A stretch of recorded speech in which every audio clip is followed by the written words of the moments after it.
112 günü mən yaşadım. 4 ay yaxın mən onu ailəmdən, gəlinimdən gizlətdim. Daşlara, divarlara danışırdım. Yatmırdım, üstümü örtmürdüm yatanda.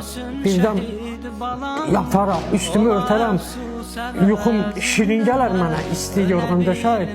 Uşağın orada bəlkə soyuğudur. 4 ay yaxın ət nə olan şeydir, yemədim.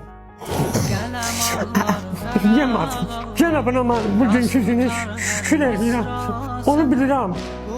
Bunu Allah həqiqətən istəyirdi bizi, uşağımızı. 112 gündən sonra bizim uşağımızı bizə təhvil verəndə mənim oğlumda bir qram dəyişiklik yox idi.